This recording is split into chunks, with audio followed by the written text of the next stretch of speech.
Bismillahirrahmanirrahim. Alhamdulillah va salatu vassalamu ala rasulillah. Amma ba'd. Assalomu alaykum muhtaram azizlar. Bugun yana juma kuni mana sizlar bilan diydorlashdik. Bugun suhbatimiz mavzusi kattalarga hurmat, oliy qadriyat deb nomlangan. Azizlar, dinimizda barcha ko'rsatmalar xalqimizning qon-qoniga singib ketgan qadriyatiga aylanib ketgan deyarli. Ana shunday chiroyli xulqlardan biri kattalarga hurmat ko'rsatish. Alloh taolo insonni mukarram qilib, dini, millati, irqi, jinsidan qat'iy nazar bir-biriga yaxshilik qilishga buyuradi. Xususan zaif toifalar, go'daklar, ayollar, keksalarga yanada ko'proq e'tibor berishga dinimiz chaqiradi. Zero go'daklik va keksalik umrining eng zaif davridir. Ana Rum surasida Alloh taolo shunday buyuradi. Alloh shunday zotdirki, sizlarni zaif narsadan, ya'ni bir tomchi suvdan yaratdi. So'ng sizlarga zaiflikdan keyin quvvat paydo qildi. So'ngra quvvatdan keyin yana zaiflik va qarilikni paydo qildi. U o'zi xohlagan narsani yaratadi va bilim egasi va qudratlidir deydi. Haqiqatda hozir dunyoni larzaga solib turgan yoki katta imkoniyati ega bo'lib turgan insonlar yaqindagina bola edi. Hazrat Umar yo'lda ketayotsalar bir kampir oldilaridan chiqib, bir paytlar Umarsha derdik seni, keyin Umar bo'lding, endi Amirul Mu'minin bo'lding deb nasihat qilib ketadi-da. Hazrat Umar xuddi bir shogird, ustozni oldida turgan shogirdday, onasini oldida turgan boladay bo'ynlarini egib eshitadilar. Keyin yonlaridagilar gaplashib bo'lganlaridan keyin so'raydi. "Mana shu bir zaif kampirning gapini shunday nima bilan eshitdingiz? Xokisorlik bilan" deganda, "Bu kampirning kimligini bilasizmi?" dedi. "Yo'q" deganda, Mujodala surasi shu enamizning tufaylidan nozil bo'lgan. Mujodala surasida Alloh taolo nima deb boshladi? "Qad sami'allohu qawlallati tujadiluka fi zawjiha" dedi. Ya'ni Alloh payg'ambarimizga xitob aytayaptiki, Alloh siz bilan eri haqida tortishayotgan ayolning gapini eshitdi, quloq soldi dedi. Xudo eshitganda, Xudo eshitib turganda, quloq solib turganda Umar kim bo'pti dedi. Xudo eshitgan bu kishining gapini dedi. Men shuning uchun u kishini hurmat yuzasidan eshitdim dedi. Ya'ni mana shundayda, hammamiz ham shunaqamiz. Bugun shu kuch qudratga ega bo'lib turganlar kecha bola edi. O'sha kuch qudratga ega bo'lib turganlar yana qo'lida imkoniyatlar ketib, yana qarilikka, zaiflikka qaytadi. Shuni Alloh taolo shu oyatda bizga eslatyaptiki, sizlarni zaif bir narsadan yaratdim deydi. Bir tomchi suvdan. Qadri yo'q bir suvdan yaralganmiz. Yana kuch-quvvatga to'lib, yana shu zaiflikka qaytamiz. Shuni eslatyapti. Lekin keksayish bilan keksayishning orasida farq bor. Eng yaxshi keksayish yaxshilik bilan yashab, solih amallar qilishdir. Abdullah ibn Busr roziyallohu anhu rivoyat hadis sharifida keladi. Bir arobiy kelib, "Ya Rasululloh, odamlarning yaxshisi kim?" deb so'radi. Shunda Rasul akram sallallohu alayhi vasallam "Man tola umruhu va hasuna amaluhu" dedilar. Imom Tirmiziy rivoyatlari. Odamlarning yaxshisi umri uzun bo'lib, amali go'zal bo'lganidir dedilar. Dar haqiqat bir keksaygan kishini ko'rasiz, gapirsalar, to'xtamasalar deb turasiz. Shu gapiraversa deb turasiz. Shunday og'zidan dur to'kilayotganda bir yaxshi bamani gaplar chiqadi. Har gaplarida tajriba, har gaplarida to'g'ri yo'l, to'g'ri ko'rsatma, boshimizni qotirib turgan ba'zi muammolarning yechimini bitta lafzda, bitta jumlada aytib ketayotganday turadi. Ba'zilarda shu gapirmasaydi shu kishi deb turasizda. Shuning uchun aytadi-da, bir 80 ga kirib qoladi bitta odam. Bir odamni vaqt 80 ga kirgizib qo'yadi. Bir odamni esa 80 ga kirgan bo'ladi, ammo 80 ta kitobdan topolmaydigan gaplarni gapiradi sizga. Tajribalarni, yaxshiliklarni, yutuqlarni. Aytadi-ku, qilgan ishingizni gapiringchi hayotda desangiz 8 qator ham chiqmaydi birovlardiki 80 ta kitobga ham joy bo'lmaydi. Shuning uchun g'animat bo'lib umrda yaxshilikka, odamlarning xizmatiga, xalqning xizmatiga bag'ishlasa, ana shunday 80 talab kitobga joy bo'lmaydigan ishlarga aylanadi. Lekin beparvo yashasachi, hech narsa bo'lmaydi. Boyagi 8 qator ham chiqmaydi. Ham hayotingizda nima ish qilgansiz desa 8 qator ham yozib bera olmaydi. Yo'q, hech narsa bo'lib qoladi. O'shaning uchun hamma keksayish ham go'zal keksayish emas ekan. Payg'ambarimiz nima deyaptilar? Umri uzun bo'lib, amallari go'zal bo'lganlar deyaptilar. Eng yaxshisi odamlar. Umrining uzun bo'lishi odamning o'ziga bog'liq bo'lmasa-da, amallarining go'zal bo'lishi o'zimizga bog'liq. Umrida Xudo bergani, yozgani, o'lchab qo'ygani o'zgarmaydi. Bunga iymon keltirdik. Ammo shu umrni mazmunli o'tkazish bizning qo'limizda-da. Shuni chiroyli o'tkazish ham mumkin, yo bekorchi havoga sovurib yuborish ham mumkin. Inson yoshlik chog'ini g'animat bilsa, ilm kasb egallashga harakat qilsa, diyonat va halollikni o'zgalarga manfaat yetkazishni o'ziga shior qilib olsa, keksayganda hurmat topadi. Hayot qiyinchiliklari qarshisida sabr, shukr, qanoatni o'ziga qalqon qilib olgan kishi tushkunlikka tushmaydi. Alloh taoloning taqdiriga rozi bo'lgan kishi qo'lidan kelgancha sabablarni qilib, muvaffaqiyatni Allohdan so'raydi. Boshiga tushgan sinov imtihonlarda kimnidir ayblab o'tirishdan ko'ra, qiyinchilikdan chiqish yo'lini izlaydi. Alloh taolo albatta o'ziga sig'ingan kishiga to'g'ri yo'lni, sinovlardan chiqish yo'lini ko'rsatadi.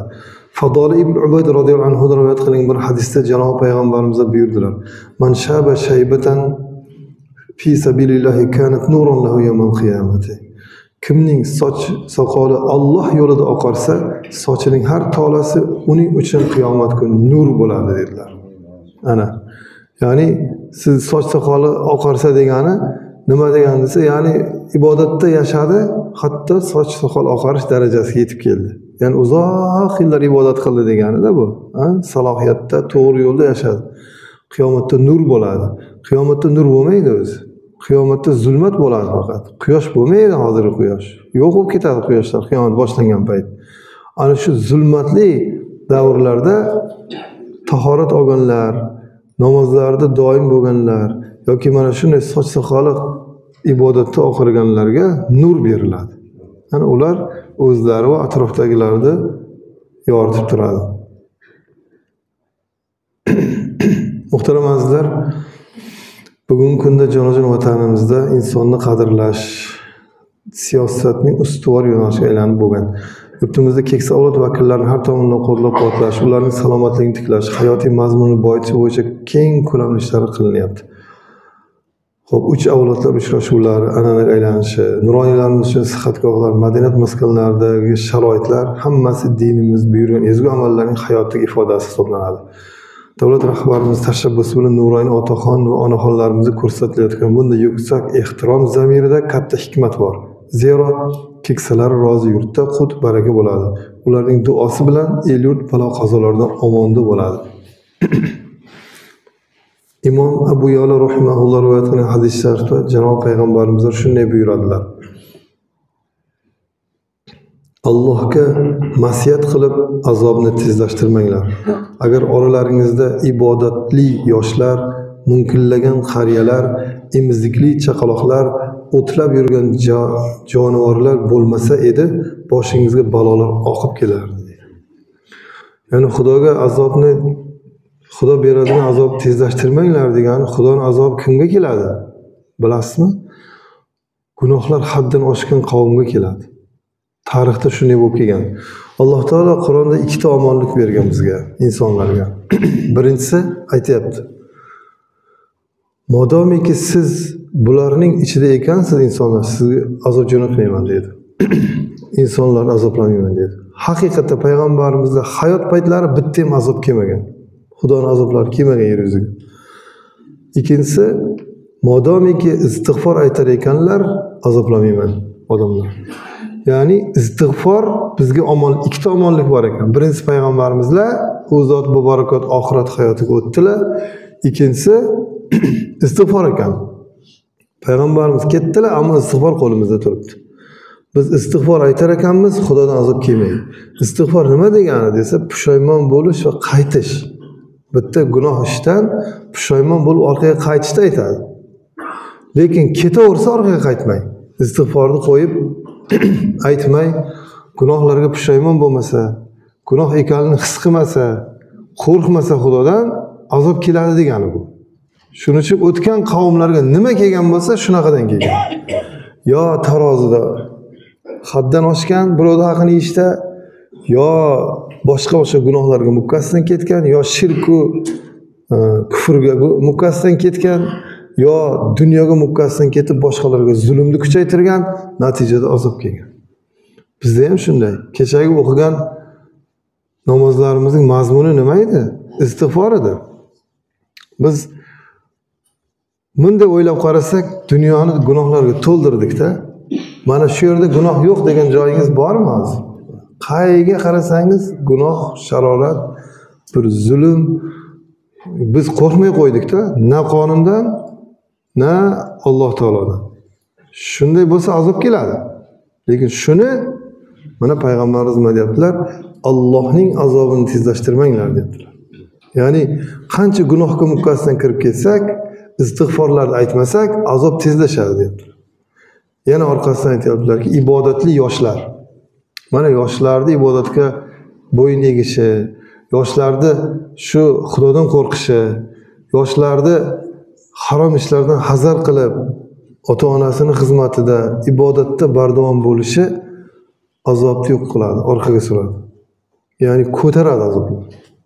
Ikkinchisi mumkinlagan qariyalar. Qaddi bukilib qolgan, ibodatda, duoda turgan qariyalarning duolari yana azobni orqaga surar ekan. Shularning sharofatiga azob kechikadi, orqaga qaytadi. Keyingisi emizikli chaqaloqlar. Ular begunoh, ularda gunoh yo'qligi uchun Alloh taoloning rahmatini, rahmini, shafqatini jalb qiladi ekan bizga. Shularning sharofatiga, hurmatiga bizga keladigan ancha balolar ko'tarilib turar ekan, chaqaloqlarning hurmatiga. Keyingisi o'tlab yurgan jonivorlar. Bizni qo'limizga qaragan, nima deydi? Tilsiz, lekin Xudoni yaratgan bir jonivorlarda ular. Ularda ayb yo'q, gunoh yo'q, ularda taklif ham yo'q, shunaqa ibodat qilasan degan. Ana shularning hurmatiga bu agar shularning hurmati bo'lmasa edi, balolar bizning qilgan ishlarimizga qaraganda, bizning qilgan qilmishimizga qaraganda balolar yog'ilib keladi deydilar. Shunday bo'lsa, kim bo'lishimiz, qaysi kasb egasi bo'lishimizdan qat'iy nazar otaxon va mo'tabar onaxonlarimizning qadrlariga yetib, ularga mehr shafqat ko'rsatib, suyanchiq bo'lishimiz lozim. Dinimiz keksalarga nisbatan ehtirom bilan muomala qilishimizga buyuradi. Anas ibn Malik radhiyallohu anhu hadis sharifda payg'ambarimizlar shunday buyurdilar. Bir katta yoshdagi kishi Nabiy alayhisolomni yo'qlab keldi. Qavm unga yo'l ochishda kechikib qoldi. Shunda payg'ambarimizlar laysa minna man lam yarham saghirana va lam yuwaqqir kabirana dedilar. Imom Tirmiziy rivoyatlari. Kichiklarimizga rahm shafqat qilmagan, keksalarimizni ulug'lamaganlar bizdan emas dedilar. Biz deganda musulmonlar, payg'ambarimizga ergashganlar, Alloh taologa ishonganlar qanday bo'lish kerak ekan? Kichiklarga rahm shafqat qilishimiz kerak ekan. Kattalarga hurmat ko'rsatishimiz kerak ekan. Nimaga desa, kichiklar bizdan kam gunoh qilgan.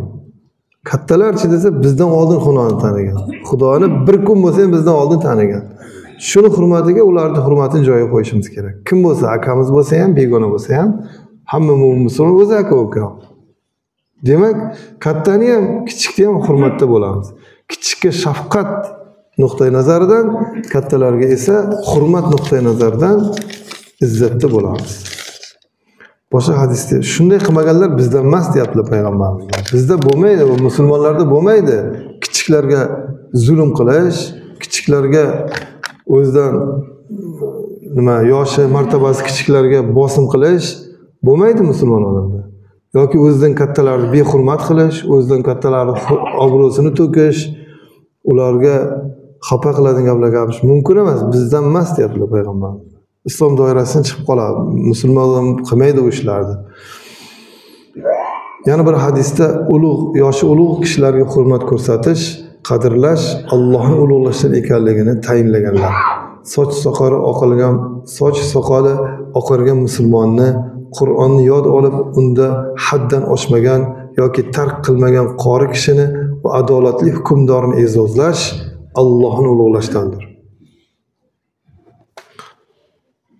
Anas bin Malik radhiyallohu anhu rivoyat hadisda payg'ambarimiz buyuradilar: qaysi bir yigit mo'ysafid kishini yoshi uchun hurmat qilsa, Alloh unga ham qarlik chog'ida yoshi uchun ikrom qiladigan kishini muhayyo qilib qo'yadi.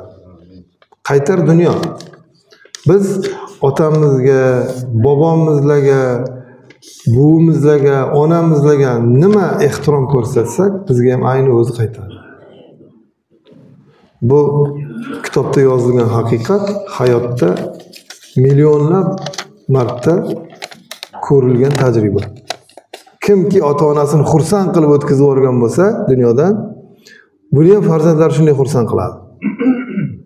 Kim bobo buvisini xursand qilib hamisha duosini olgan bo'lsa, buni ham nevaralari shunday xursand qilib boshiga ko'taradi. Bu shunday haqiqat, qaytar dunyo. Oddiy haqiqat bu. Mana buni hadisda payg'ambarimiz ham shuni buyurdilar. Xalqimizda qadimdan hozirgacha davom etib kelayotgan ko'plab chiroyli qadriyatlar bor. Jumladan kim bo'lishidan qat'iy nazar, tanishmi, notanishmi, boymi, kambag'almi, erkakmi, ayolmi, keksa kishiga hurmat ko'rsatish yoshlarning burchi sifatida ko'rilgan.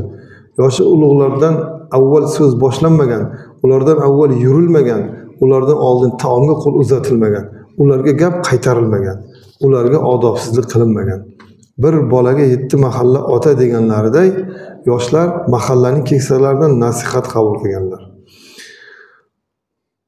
Muhtaram azizlar, dinimizda ota-onani izzat ikrom qilish, xususan ular keksayib qolganda ularga nisbatan xush muomalada bo'lish lozimligi qattiq ta'kidlanadi. Ana Bani Isroil surasi 23-24-oyatlarda Alloh taolo shunday buyurgan: Robbingiz uning o'zigagina ibodat qilishingizni hamda ota-onaga yaxshilik qilishingizni amr etdi. Xudo buyuryapti. Xudo Robbingiz deyapti. Robb degani nima? Tarbiyachi degan. Robb sifati, Alloh taoloning Robb sifati Alloh taoloning barcha sifatlarini o'z ichiga oladi. Tarbiyachi degani tarbiya qiladi degani bor-ku, hamma masalasiga javob beradi degan. Mana Parvardigor bizda Robbingiz degandan keyin mutlaqo bizni dunyo va oxiratdagi bizni tarbiyamizga, bizni rioyamizga qarab turgan zot buyuryapti. Menga ibodat qilinglar faqat deyapti. Boshqa ibodat qilma deyapti. Orqasidan ota-onalaringga yaxshilik qilinglar deyapti. Ibodat Xudoni yolg'iz tavhid bilan yakka yolg'iz o'ziga ibodat qilish taklif qilgandan keyin eng birinchi zarur ibodat sifatida ota-onani qo'yapti. Ota-onangga yaxshilik qilgin deyapti. Agar ularning biri yoki ikkalalari ham huzuringizda keksalik yoshiga yetsalar, ularga uf demanglar va jerkimanglar. Ularga doim yoqimli so'z ayt. Ularga mehribonlik bilan xorlik qanotini past tut va duoda aytginki: ey Robbim, meni ular go'daklik chog'imda tarbiya qilganlaridek sen ham ularga rahim qilgin. Bizga qilgan tarbiyalari yo'qdan bor bo'lishimizga, shu yorug' dunyoni ko'rish, yorug' dunyodagi ne'matlardan foydalanish imkoniyati shu insonlar tufayli menga nasib bo'ldi. Sababchi bo'ldi shu ikkita mehribonim deb ularga rahm shafqat ko'rsatish. Ne Xudo buyuryapti. Uf dema deyapti. Nimaga? Ota-ona xizmatida mingta narsa bor. Mingta. Lekin nimaga ufta aytyapti Xudo? Bitta shu ufta aytyapti. Chunki ikkita harfda uf.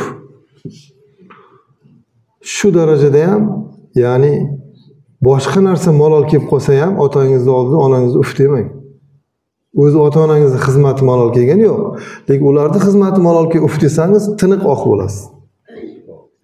Uni Xudo saqlasin, ota-onaning xizmatini malol olib uf desa oq bo'ladi. Oq bo'lishda eng past darajasi shu degan. Eng mana shu yetarli oq bo'lishga deyaptilar. Endi u aytganlarini qilmaslik, u qaqshatib, qiynatish yo bo'lmasam ularni qalbiga ozor berishlar endi juda katta gunoh. juda katta ozor bu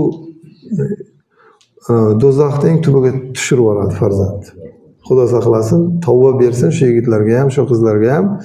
Lekin eng undan past darajasi yo'q. Uf deb qo'ysa bo'lmaydi ota-onani oldida. Hatto men orqasidan nima deyapti Alloh taolo? Qarang, yoqimli so'z aytayapti.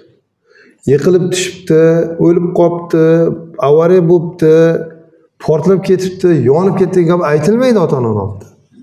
Faqat zo'r gaplar aytiladi. Uyi bitibdi, to'y qilibdi, xursand bo'libdi, farzandli bo'libdi. Rosa xursand emish, singlim, shunaqa gaplar aytiladi. Bunaqa yoqimli so'z ayt degani shu. Keyin yoqimli so'z degani nima? Otajon, onajon degan chiroyli so'zni aytish kerak, ha? Ularni chaqirishda. Boboy, mamashka degan gaplar bo'lmaydi. Ha, u yaxshi gap emas. Bizga qolib ketganda avvalgi davrda. Bir yigit qamoqqa kirib tavba qilibdi. Qamoqqa kirgancha boshi devorga urilmagancha shu ota-onasini qaqshatganda, qamoqqa kirgandan keyin otasi azobdan o'libdi-da, shu o'g'lini qarzini to'lab. Xullas shuning zahmiga o'libdi-da. Keyin chiqqandan keyin onasi qolgan. Qamoqda ko'zi ochilgan lekin. Mayli, kech bo'lsa ham ochilibdi, yaxshi bo'libdi shu yigitda.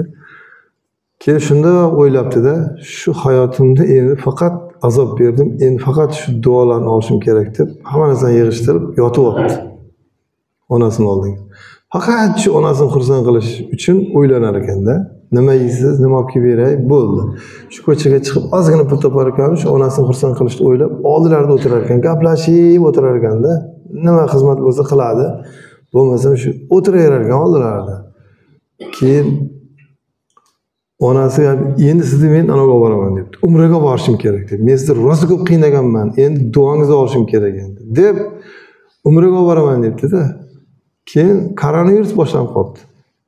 Koronavirus ta'minlasa to'xtadi, keyin taqa-taq 2 yilga to'xtab qoldi-ku. Koronavirus bo'lib qoldi deb onasiga aytsa xafa bo'libdi-da, endi bora olmayman umraga deb mazasi bo'lmay yotib qolibdilar.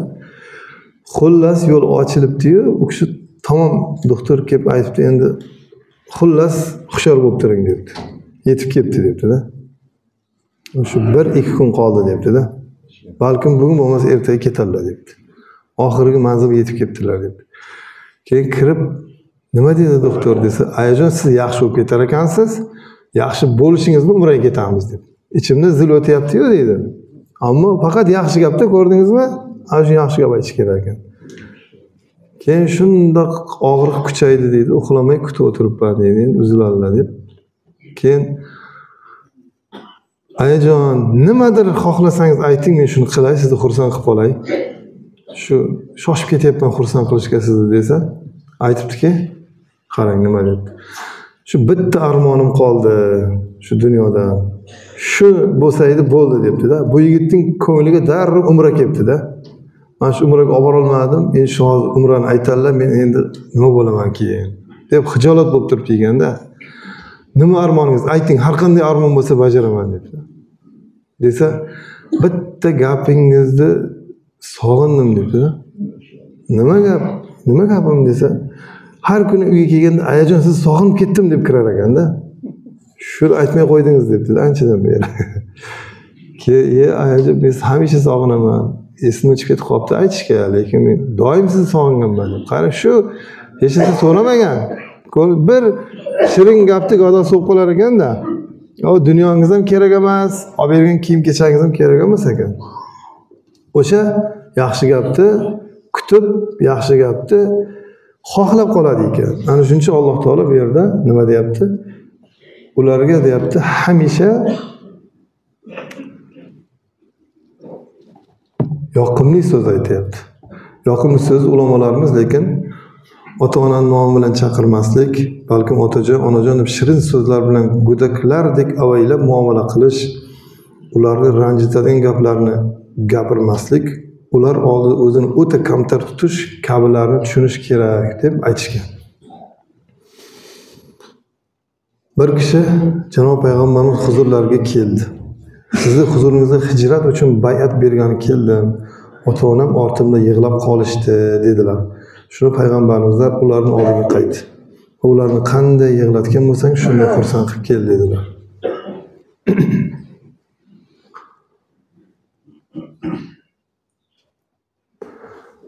Yana bir jihodga, Xaybar jihodiga ketayotganlarida Abu Hurayra radhiyallohu ta'ala anhu onalarining oldiga bordilar. Aytdilarki, meni jangga tayyorlang, Rasululloh g'azotga tayyorgarlik ko'rishga buyurdilar dedilar. Onalari, borasanmi? Ketsang, sendan boshqa hech kim yo'q-ku dedilar. Abu Hurayra, men Rasulullohdan qolmasligim kerak dedi. Shunda onasi ko'ksiga nishona qilib, shu ko'ksimdan sut berib emizganmanmi seni dedilar. Hech narsa deya olmay qoldi. Keyin yashirincha bekinib, pisib, qochib Rasulullohning oldilariga yetib keldi. Shunda Rasululloh, boravering, aytganingizdek bo'ladi dedilar. Ya'ni onalarini xafa qilgan, keyin baribir ketaman degan, keyin onalari Rasulullohga kelib shikoyat qilgan. Abu Hurayra siz bilan ketmoqchi. Meni undan boshqa hech kim bo'lmasa kim qaraydi menga deb shikoyat qilganlarda, siz xotirjam boravering, siz aytganingiz bo'ladi deb u kishini xursand qilib jo'natdilar. Keyin Abu Hurayra keldilar Rasululloh oldilariga.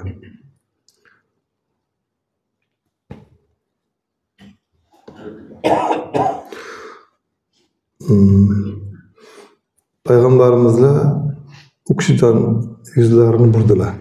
Teskari qaradilar, u kishi keldilar. U kishi qo'rqib ketdi. Ya Rasululloh, mendan yuzingizni burasizmi? Men nima noto'g'ri ish qildim deb qo'rqib ketdilar. Shuni payg'ambarimiz, hali senmi?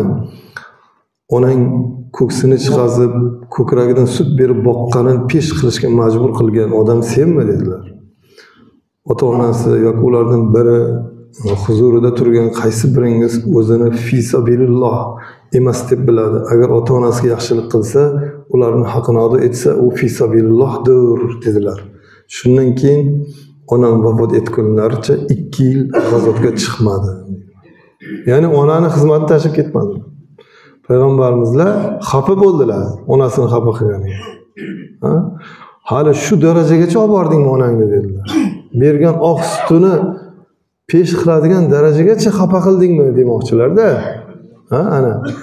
Ya'ni men seni boqib katta qilgan bo'lsam, sen menga qaramaysanmi deb shu darajagacha xafa qildingmi deb payg'ambarimizlar ranjidilar va shundan keyin u kishi naqmay qo'ydi.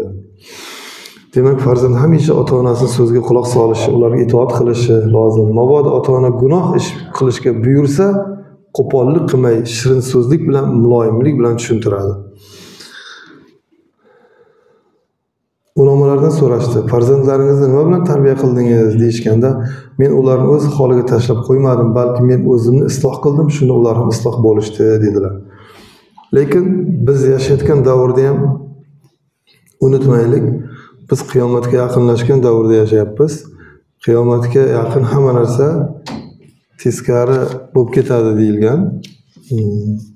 Xuddi shunday hozir farzandim meni hurmat qilsin, farzandim meni izzat qilsin, farzandim meni holimdan xabar olsin desak bo'lmaydi hozir. Hozir biz xabar oladigan davrda yashayapmiz. Ya'ni farzandimizni kutmaymiz, biz avval boramiz, avval xabar olamiz, avval uni to'g'ri yo'lda yurishiga harakat qilamiz.